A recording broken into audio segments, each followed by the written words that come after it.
On poursuit cette édition aux côtés de Monsieur Fréjance. Bonjour. Oui. Ça va bien? Très bien, très bien. Super, vous êtes le responsable de Je ce suis le site? gérant de la société STS, Sud Traitement Service, une société qui est destinée à s'occuper du recyclage des déchets du bâtiment.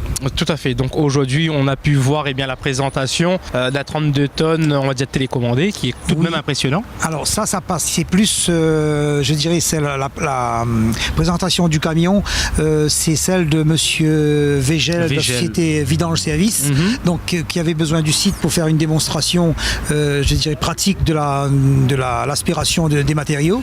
Et moi, comme j'avais de mon côté l'inauguration de ma centrale de fabrication de plaques au plâtre, enfin de poudre de plaques au plâtre, on a profité pour faire l'opération en même temps sur le même site. D'accord, tout à fait. Voilà. Et ça se passe comment, du coup, votre opération? Mon opération est juste derrière vous, là, ce que vous pouvez voir. C'est une centrale de fabrication, de séparation du papier et du plâtre sur les feuilles de plaques au plâtre pour pouvoir en faire une poudre qui sera réinsérée dans la fabrication des ciments. C'est pas mal du tout. Oui, c'est un projet assez innovateur et, et qui est très intéressant pour l'avenir de ce produit. Tout à fait, assez exclusif, on va dire. Et il y a une réelle demande sur le département? Oui, il y a une réelle demande, surtout sur l'élimination du plaque au plâtre, qui pour l'instant est enfoui dans un alvéole spécial par un organisme spécialisé.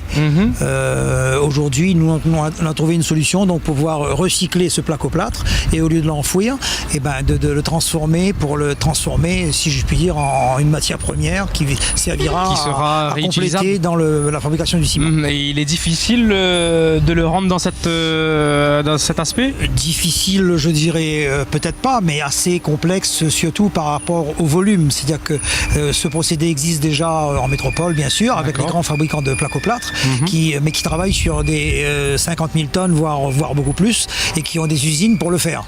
À La Réunion, on travaille sur des volumes entre 3 000 et 3-4 000 tonnes, donc il faut trouver des outils adaptés pour pouvoir produire, développer et arriver à faire une économie locale, si vous voulez. Donc le problème, c'est qu'il a fallu dimensionner toute la production et la fabrication en fonction des volumes existants. Tout à fait. Et donc ça se passe bien pour l'instant? Pour l'instant ça va, on a fait les essais la semaine dernière, l'inauguration aujourd'hui, le stock existe, je pense qu'il ne reste plus qu'à développer maintenant et à mettre en pratique tout ce qu'on a prévu et organisé depuis 2 ans. Et je pense que les choses iront dans le bon sens. J'en doute pas, avec une sécurité particulière ou pas du tout? C'est un produit tout à fait totalement inoffensif. Ce produit n'est pas vraiment dangereux, il est mélangé à des produits ménagers comme c'était le cas il y a quelques années de cela. Il produisait un gaz toxique qu'il fallait éviter pour l'homme. Aujourd'hui, il était enfoui dans des alvéoles spécifiques par des entreprises agréées pour. Là, on a trouvé une filière qui puisse le retraiter. Je dirais que c'est une bonne chose pour l'environnement. Tout à fait. Écoutez, nous on vous remercie de nous avoir accueillis aujourd'hui sur votre site, ainsi que l'équipe de Monsieur Végel. Et bien sûr pouvoir permettre de donner l'information à l'ensemble de nos téléspectateurs qui nous regardent.